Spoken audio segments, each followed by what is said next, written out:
Thank you so much for joining us for our 4th episode of Diligent Disciples. Super excited about this one. Our podcast exists to glorify God. And right now we're going to do that through giving of testimonies and sharing of stories and things that God did on a trip that the youth took. I'm super excited to hear about that. So what I'm going to do now is pass it off to John, and he'll give us some background on the trip, and we'll go from there. So, Thanks, John. man.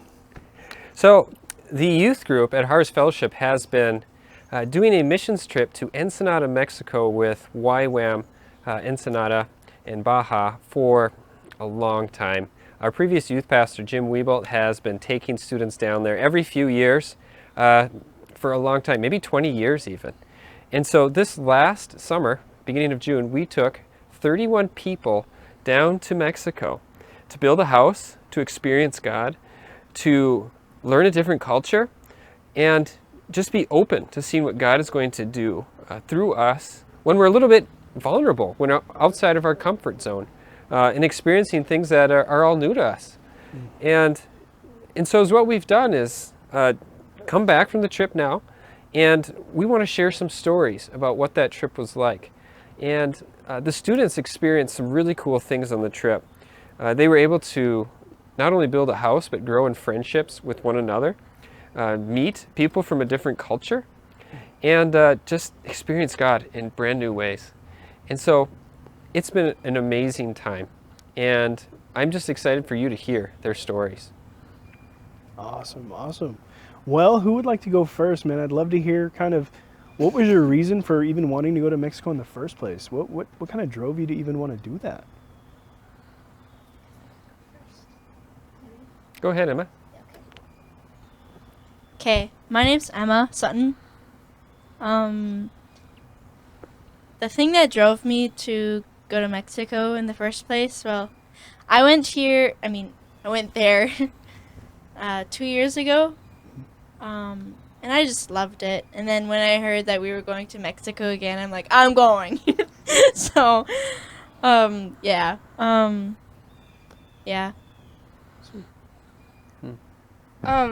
Okay, so I'm Emmy, and so technically I wasn't supposed to go unless I had a parent, and I just remember I was like begging John to let me go because I really wanted to go and I didn't want to wait anymore. And honestly, I'm super glad I begged him because like I knew that it would be impactful, but I didn't know how like impactful it actually would be. Yeah. So I've been blessed with the opportunity to go twice before this. So I've been there 3 times, and every time that I've gone, it's just been like an eye-opening experience that God has just shown me and revealed to me so many amazing things. And so I was really excited to see what God could do again in my life right after my senior year of high school, and really like He answered a lot of things about like my future and things like that. That was really cool. Yeah. I'm Grace, and I wanted to go because I felt for a long time that I wasn't invested enough in our youth group and just my faith in general. And when my brother Jeremiah went on the trip, I really regretted not going. So I wanted to go this time since I didn't get to go last year. So, yeah. Wow, very cool. It's really cool to hear all of your stories. This was actually my first time on the trip too, which ended a little differently than we all expected. But my wife, Patience, went to Ensenada, Mexico to do the same trip, probably in like 2007 or 2008. And we got married at our sophomore year of college, and ever since then, we've been dreaming about going to Mexico together. Something like 15 years. Turns out the Lord had different plans. We were only down there for a few days, as you all know, so that I could be back here doing the hard but the best work of caring for my mother as she was not doing well at the hospital at the Mayo Clinic with her bone marrow transplant. But amazingly, even though I wasn't on the trip, even though the leader of the trip wasn't there, God still worked. And I think he actually moved in ways the students were unexpected, and even in my absence, because they had the opportunity to step up, to lead, to meet the needs of even my own family, my kids who all came on the trip while Dad was back in Minnesota. All 4 of our little ones were cared for and supported by the team. And so there's a lot of pictures that are really dear to me now that I look back on the trip, that I can see students carrying my baby Jubilee around, or helping patients get through the airport, playing with Ezra and Faith and Zoe in the playground or out on the field at the house build. And yeah, who would have expected that, you know? And so God has really been doing some cool things through this group. Yeah, absolutely. No, God works in mysterious ways, as everybody says. It's so cliche, but it's so true. And I love that we now have a understanding of what drove you to go and why you went. So going from that, what is something that occurred there that really just affected you in such a way that you just felt like when you came back, you were just a different person, or you had just grown so much? What kind of experience did you have there that had that lasting impact on you? Well, there was a night while we were there that they had a passion play, and it was just a play about the crucifixion of Jesus, and it was very impactful because they it felt really very real. It felt like we were actually witnessing it, and that was really, it was really hard, but at the same time it was very eye-opening, and I think I walked away from that just having a better understanding about myself and my relationship with him, and how I've misunderstood things about both of those. Mm-hmm. Wow. Yeah. Yeah, so something that I got like revealed to me is every time I've gone, something new was revealed to me. So the first time I went, I was an 8th grader, and nothing against 8th graders. But like I wasn't mature. So it was just kind of like, it was a really good experience to meet the youth group because I was fairly new there, and just to like establish a relationship and be like, God is real and he actually does work, you know? And that was like something really cool to me to like experience. And then like the second time I went, it was learning like I have sin and it's a problem. And that's why Jesus had to come. And so, and it was like really cool for me to like experience that. So this third time, I didn't really know what to expect. I didn't know if I was going to be on the ground crying or anything like that. But what was really cool is this time God kind of revealed to me that he's like, you are a shepherd and you are ready to go and do work. And there's a couple like times that he revealed that to me. Like one of the times was like, at the beginning of the week, he told me to get down on my knees. And at first I was like, I'm not going to do it. But he's like, do it. And he just kept saying it, so I did it. And like nothing crazy happened. The light didn't come from the sky and shine on me or anything like that. But God kind of like revealed in that moment. It was like, when I say do something, do it the first time. And there was a lot of times like we would be out and I would just see somebody and God would be like, go pray for them. And we would go and pray for them. And there was like other times where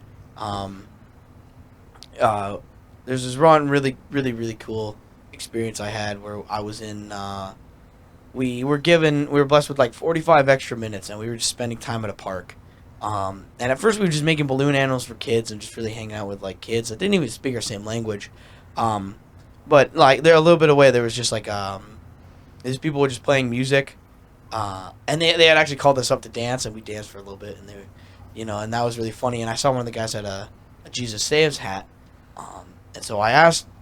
A little later, I asked them if we could take the mic and if I could share a 5-minute Bible story. And so I did. I shared a really quick one, and then I just asked if anybody needed prayer. And so we just stood off to the side. They continued with the music, but we had like 10 or 11 people come over just asking for prayer. And it was something that was really cool that I kind of like realized that it's like you can take 45 minutes and pray for 11 people. You know, and that was something that was super cool to me. So God kind of really revealed to me that it was like, this is my mission for you, is to go out and pray for people and just be a light to people. And I thought that was super, super cool. Yeah. In thinking about both your stories and experiencing or sensing the realness of the gospel and how that changes your life in really practical ways. How has that changed you coming back? Has there been something from the trip that's impacted you in particular ways? I would say for me, it's definitely impacted me because even on the plane ride back, I asked the flight attendant if she needed prayer. And, at first she said no, but then she came back and was like, yeah, I just do need prayer. And so it was really cool that, like, at first I was like, oh, man, we're not in Mexico anymore. God's not answering prayers. Oh, wait, he did right there, And it was like, same God here is in Mexico. And so coming back, there was a time where Eli Sutton, we were on the trip together. We were just hanging out, eating Firehouse subs, and he saw a guy and said, let's go pray for him. So we went out and prayed, and then just found more and more people, and we saw this one guy who was, he looked like a little bit rougher, and he was kind of in that, like, kind of party kind of area of like the SCSU area, and he was just like sitting there. He actually had like a cigarette in his hand, and we went up to him and prayed for him, and he was like, he had been 9 weeks alcohol free, and by the time that God called us to go to him, he was like minutes away from getting a beer, and we ended up just like completely being like, no, don't go back to that. And we ended up getting him a Bible, and it was like just a super, super cool moment. And just like there's been a couple other times where God's just been like, go pray for that person, you do it. And it's just like so fulfilling in my heart. So that's, God really changed me in that way. Yeah. I would say that the trip has definitely changed my life, and mostly in that now I feel like I have a sense of urgency, like, oh, God can do things, but I'm not listening to him, and I'm not doing things, I'm not allowing him to work through me because I didn't really see that happening in my life. And now that I have, like, now's the time to go do things. Yeah. That's awesome. That's awesome. Yeah. Let's share some more stories. Go ahead, Emma. All right. So, on the third day we were there was the day we saw the Passion play, and I just remember I was sitting in front of the cross, and I was just like breaking down, and I just remember him telling me like, your soul is about to be like set on fire for me. And I was like, okay, what does this mean? And I didn't really think much about it. And then we did daily mail there, and the verse 2 Timothy 1:6 kept popping up for me. Let's see. It's really good. It says, because of this, I remind you to rekindle God's gift that you possess through the laying on my hands. And that verse just like, it kept coming up. And so I went to a women's rehab center, and I was like, God was like nudging me to like, he was like, well, your soul's about to be set on fire. I want you to go like tell these ladies your testimony. And like nothing prepared. Like I have no idea what I'm about to do. I was like, Ben, he was one of our leaders. I was like, I just need to tell them that like they need to like accept him, and like that their hearts need to be set on fire for him. So I read them that verse, and I told them a little bit about me, and it was absolutely incredible. Later we had like, what was it, 10, 11 girls. They decided to accept him, and that was like absolutely incredible to see. I don't know. There was one lady, her name was Crystal, and she came up after, and she was like, could you tell me those verses that like you read or whatever? And it was really cool to see her like writing down all these verses people said and stuff like that. And it was cool to see people grow. Yeah. Can I go? Yeah, go ahead. Okay. So, I don't remember what night it was, but one of the nights, there were like stations Day 5? Okay. On day 5. Day 5, there were stations around the base. And there was a communion station. And, like, what stuck out to me was it said, "What do you need to surrender?" And at that point of time, I was having a really hard time surrendering my future, and I had a really hard time with giving my worth to God, and just not seeing me how Jesus saw me. And so I like sat down and basically, well, I like gave that stuff to God, and like maybe 2 minutes later, Faith Wiebolt, Jim Wiebolt's daughter, sorry, came over to me, and she said,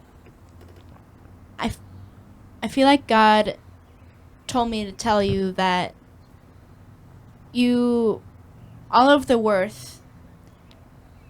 worth more to God than any of the sparrows or any of the things on this earth. You're special to Him. And she like prayed for me about the same thing that I gave to God. And then maybe 2 minutes later, one of the leaders, Ruben, who actually like was very attracted to at that moment, which it made it very hard, because I was like, that's another struggle that I was dealing with, not giving him to God, because it was distracting me, and like I wasn't giving my full heart to God.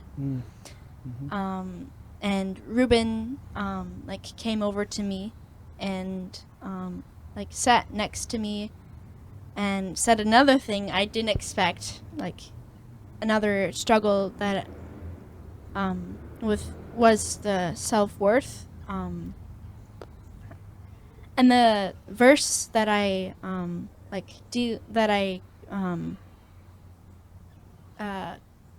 fight the lies is Psalm 139, like 13 and 14, where it talks about being beautifully and wonderfully made. And then Reuben, like, he was like, the Lord told me to tell you that you are beautifully and wonderfully made. And you are beautiful in the way that you do things, that you love people, and you should love yourself. That's exactly what he said. And it just hit me super hard, because like that was exactly what I was dealing with, and it was amazing. And I'm crying now. That's okay. Wow. Yeah. And so same question I asked before.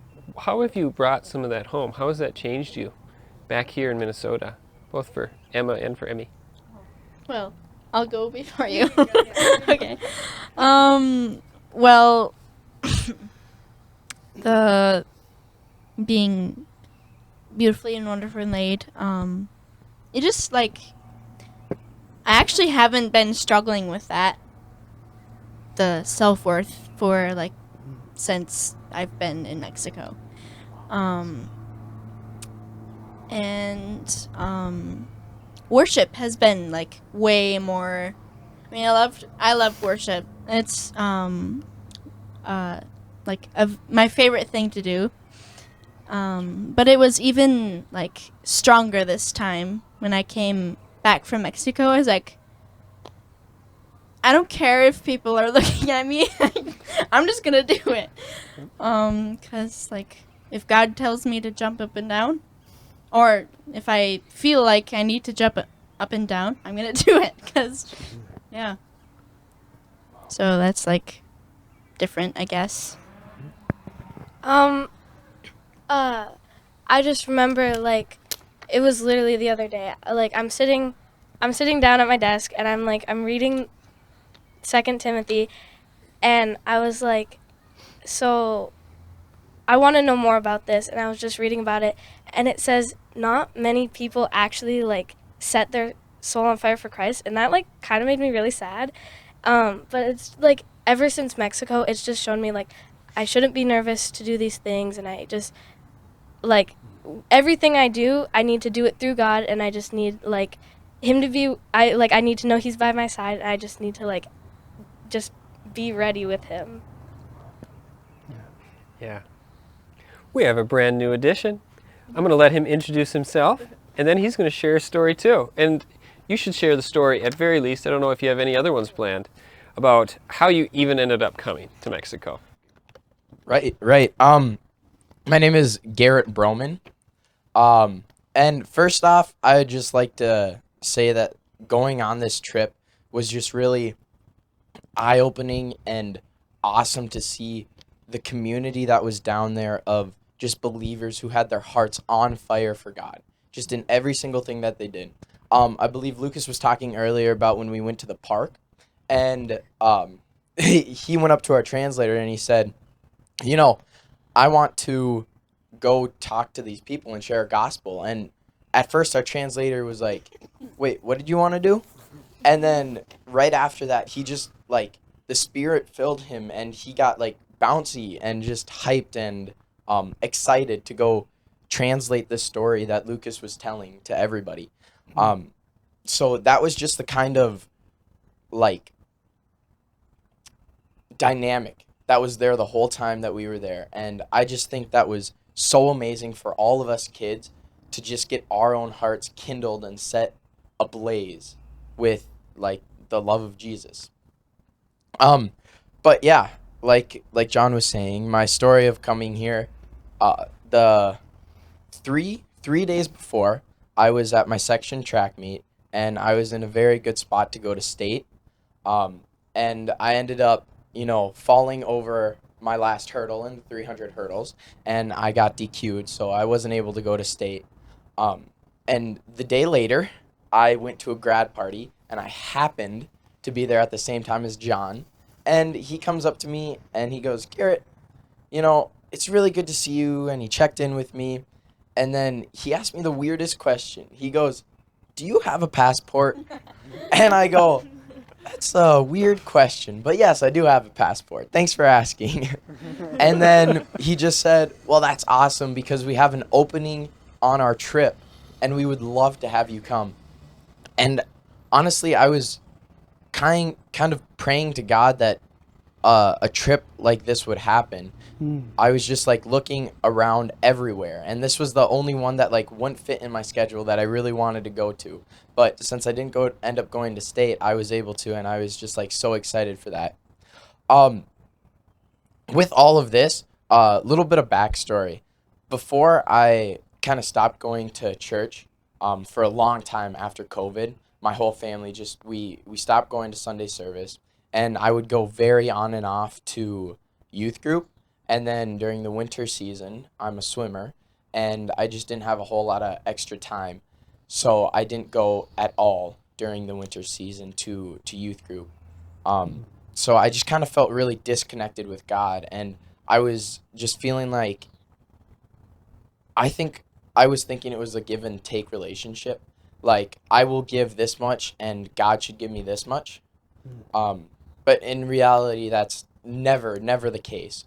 So I did this small FCA thing through my school, so Fellowship of Christian Athletes, and it was on Thursday nights, Thursday mornings.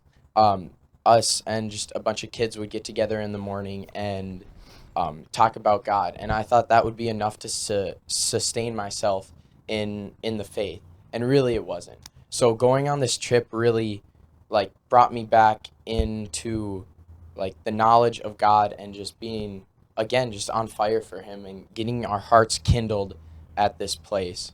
And even recently, like Lucas said, he's actually been going out and evangelizing, and I've just had that draw like every day, even if I can or if I can't, and every day in my sports, I pray that God and that the Holy Spirit will soften the people's hearts around me, and I will be able to speak the message into them. Anyways, so that's that, and getting back on track.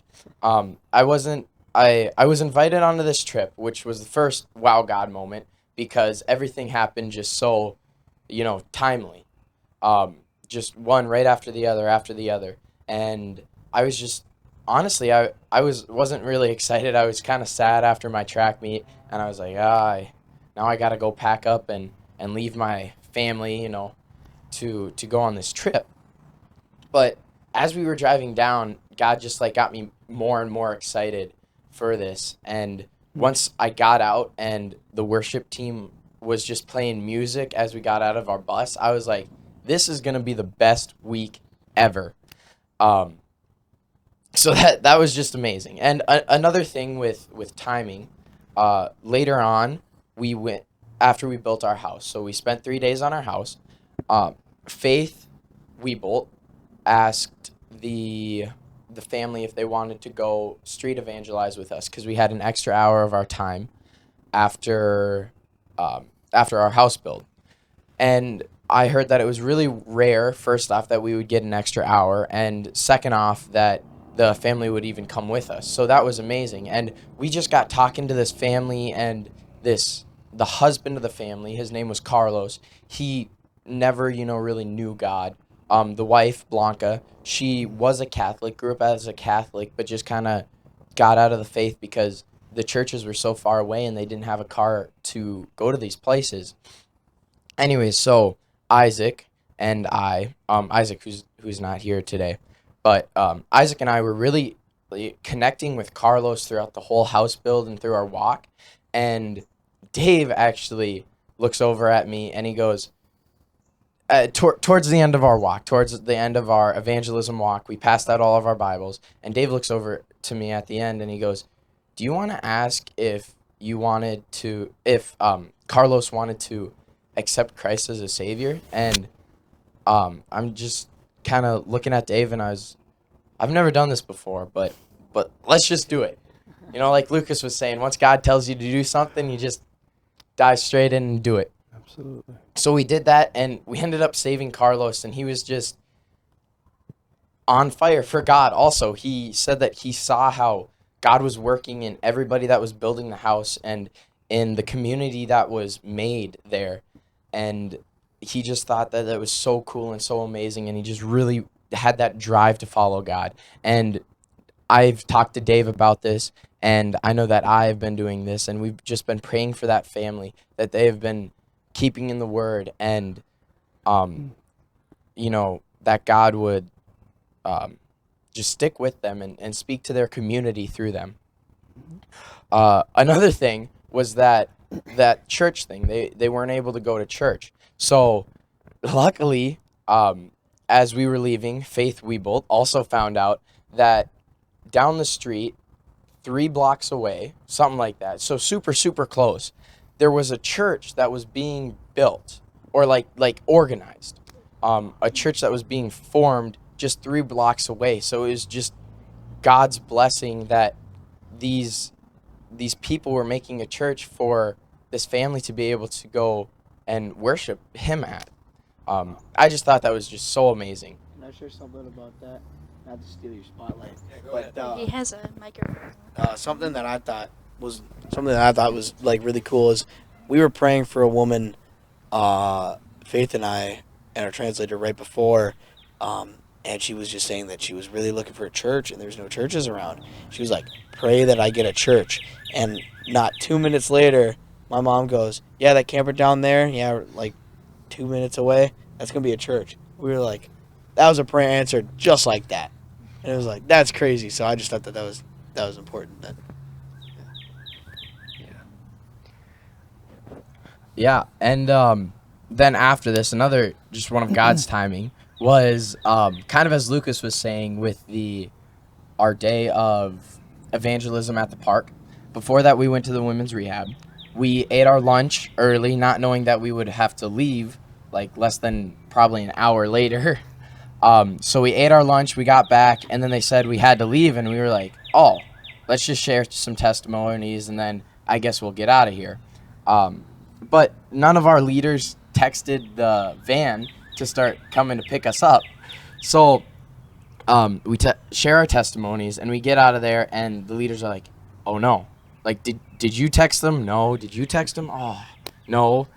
And no lie, we were sitting on this road or on this parking lot that was pretty much on the street. And we were just sitting there and talking about the amazing experience that we had in this women's rehab. And no lie, less than 10 minutes later, our bus comes out of absolutely nowhere. And our leaders, they were just baffled. They were looking at each other and they were like, is this really our bus? Like, we just called for our bus and they weren't supposed to get here for like an hour or so. And it just showed up just out of the blue. So then we were able to go to this park and evangelize. And Lucas's story that we got to pray for so many people and we got to share the story of Jesus was just so amazing. So it's like if God didn't send the bus at that time out of the blue, out of absolutely nowhere, then we wouldn't have been able to pray for these people or to make a difference in these people's lives. And with all of this, kind of going back a little bit, at the very beginning of the trip, I learned this at the end, but I guess a lot of the mothers of some of the children that were going on this trip, they saw my mom in the worship on the day after that I was invited to come. So John invited me, and then my mom had to go to a meeting, and these mothers were just talked to my mom, and they said, you know, your son had been on my mind for like this worship session, and I don't know why, and I feel like he's gonna make a difference. And I'm just looking back, and like, sure, it was my body that you know, shared the gospel of God that made the difference, but it was really God working through me. So it wasn't me at all. It was really God giving me the strength and the courage to be able to speak up, to be able to pray, and to be able to just go out of my comfort zone to help and pray for these people that really needed that help. And I just absolutely loved everybody on the trip, and you know, loved the community that we were able to have. Like Emmy was saying, when we were kneeling down at the cross, I just felt such a, I'd say, comforting blanket over my shoulders. A lot of the boys, we were, you know, we had our arms around each other, like around each other's shoulders. So that probably helped a little bit with that comforting feeling. But just like a sense of overall, just warmth. And this like comforting weight of God was just over everybody there, no matter if they were from Alaska or California or us in Minnesota. We were all just so connected in that moment, and I was so connected with our boys. And after that, we made up a name for our little group of guys named we called ourselves the Sons of Swords. So we just went with that, and we rolled with it, and we talked a lot about that, and we prayed for a lot of people in that Sons of Sword group, and we just made such an impact just even in that group after that Passion Play Day. We talked to our pastor, and he wrote us a letter, and we had the mail day, like Emmy was saying. And he wrote us a letter, and he wrote on there, the Sons of Swords. And then in parentheses, he goes, you know who you are.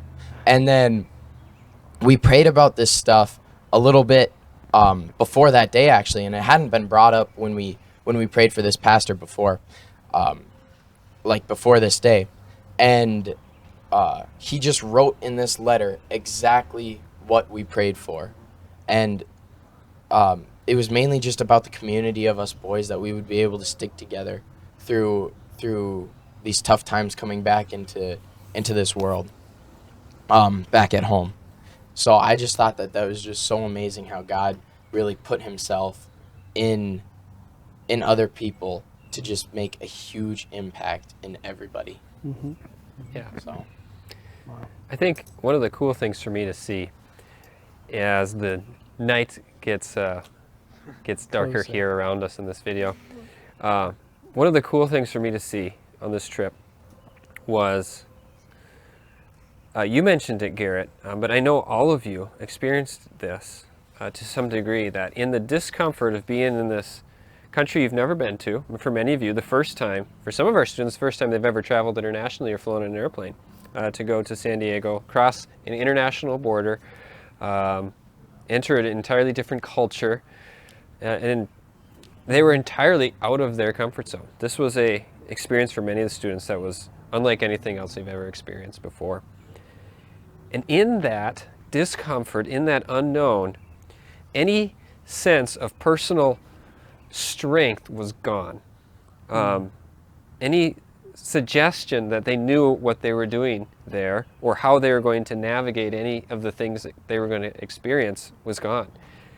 And so in their weakness, they experienced the strength of God, his power, not their own power, but his strength showing up, his Spirit giving them the wisdom and the guidance that they needed to do what he had called them to on this trip. And so that just has been one of the cool things for me in hearing your stories to see. Our youth group has been focused on the theme of Romans 12, verses 1 through 2 this year. We actually, one of our leaders created these t-shirts. It says spent. It's got a box on the bottom with a flame, with a heart in the middle of the flame. And the idea is being spent like a sacrifice on an altar. And Romans 12, 1 through 2 states, "Therefore, brothers and sisters, in view of the mercies of God, I urge you to present your bodies as a living sacrifice, holy and pleasing to the Lord. This is your true spiritual worship." And it goes on to say in verse 2, "Do not be conformed to this age, but be transformed by the renewing of your mind, so that you wouldn't be able to know what is the good, perfect, and pleasing will of God."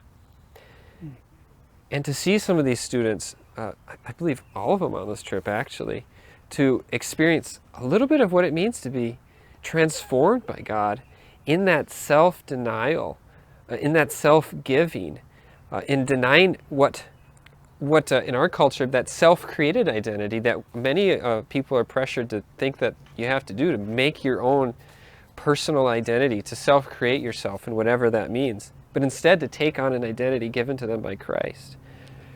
And in that, to find exactly what they're looking for. These crazy adventures, for some of the guys in particular, this crazy sense of purpose and meaning and hope and comfort in a place that they have no familiar comforts in, was an amazing thing to see. And it's just a testament to that God is real. His gospel is powerful and it's effective.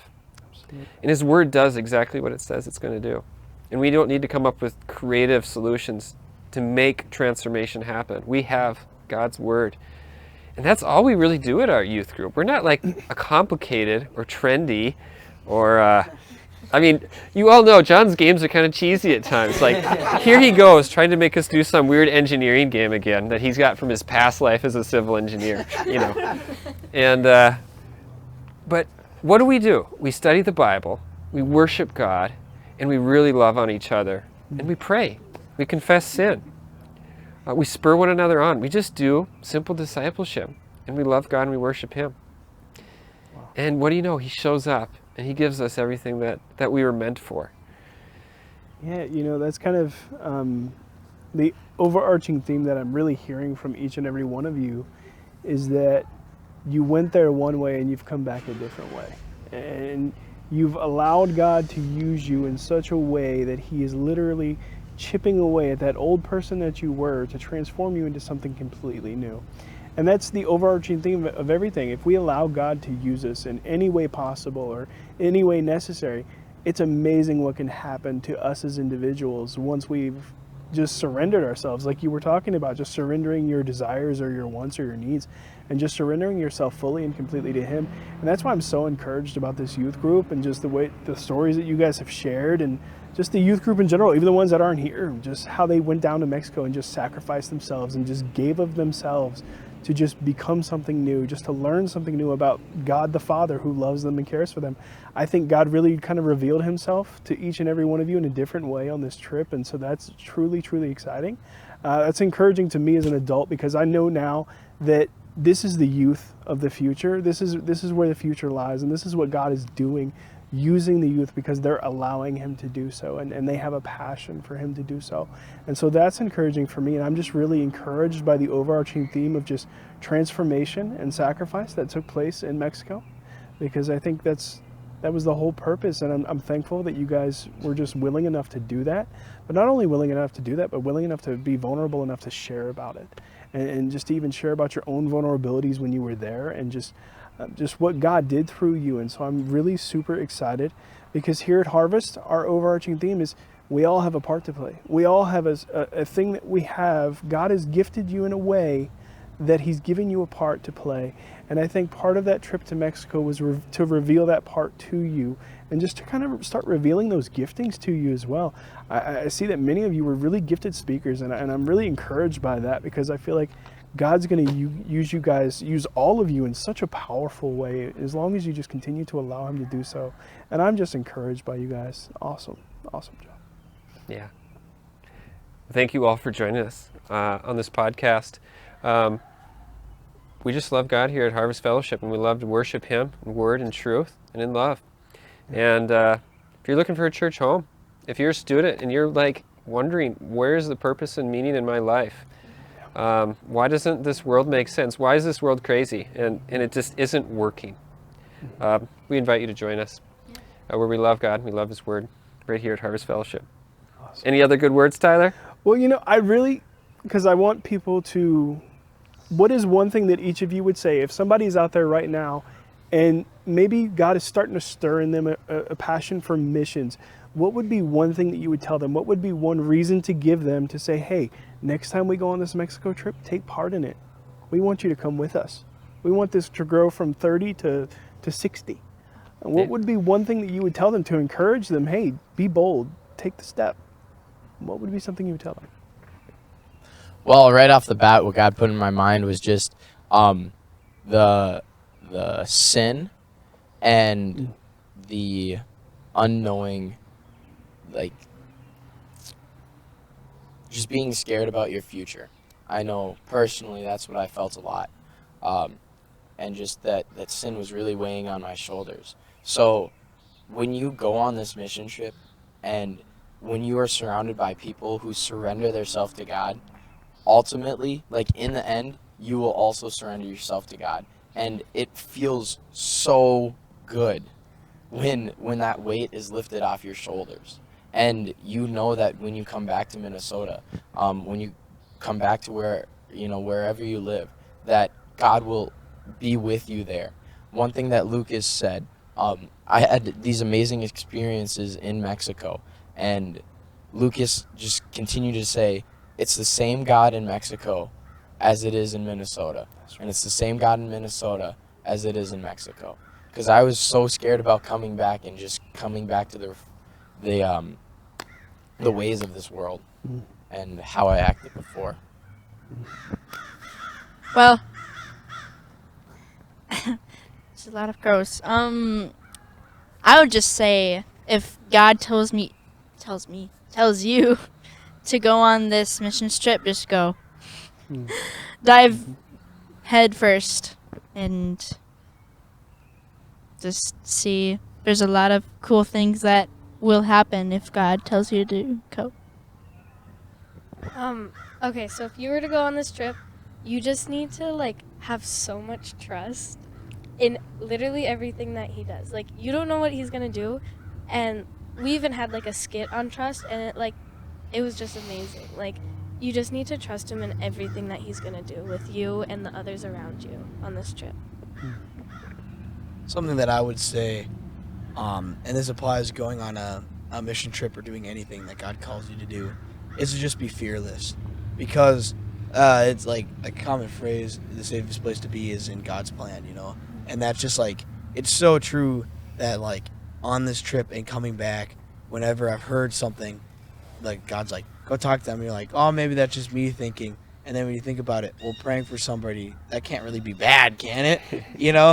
And so you go and pray for somebody, and it's like, it's like it's scary, but as soon as like you do it, it's like probably the most fulfilling feeling that I can think of is just like going, we just got to pray for somebody, and like just thinking that like God used us for something, and like I always like thought of like stories like when like Pastor Larry or somebody would say something to be like, oh, that's super cool. I wish that I had stories like that. You can go to like I'd say anytime you check out food, if there's not like a huge line behind you, just be like, can I pray for you? If you see somebody and you're just like, can I pray for you? That's all you gotta ask. God will take care of the rest. So it's just like I just think that that's so cool. It's just like we can be fearless because we have literally the creator of the universe backing us up. Inside of us. That's right. Yeah, right. It's like, it's where can you go wrong if you got him on your side, right? I'm just kidding. No, but just be fearless in your faith, and God will take you to amazing places. I would say that if you're on the fence about doing a missions trip, or like Lucas said, just anything, now is the time. If you're thinking about it and you're not sure, we don't know the day or the hour. I mean, I literally waited until I was about to age out of youth group to go on a trip like this, and that's something I look back on and I kind of regret. So, yeah, have a sense of urgency. There you go. Absolutely. That's awesome. And we just thank each and every one of you that have tuned in to hear these wonderful, wonderful testimonies and just what God is doing, not only in the lives of these here, but the ones who weren't here in Harvest as a whole. And we just encourage you, if you are out there and you're looking for a church and you're close to Minnesota, come and join us, man. We'd love to have you. We'd love for you to kind of experience the presence of God the way that we experienced it each and every Sunday. And if you have any prayer requests, please, we have some praying people who love to pray. So please send your prayer requests, put them in the comments, and we'd love to just pray for you and pray over you. And we'd also love to hear some praise reports after God does what God does, because God's the same in Minnesota as he is in Mexico. So thank you so much for joining us. Great job, everybody. Great job. Great job, guys. That's awesome.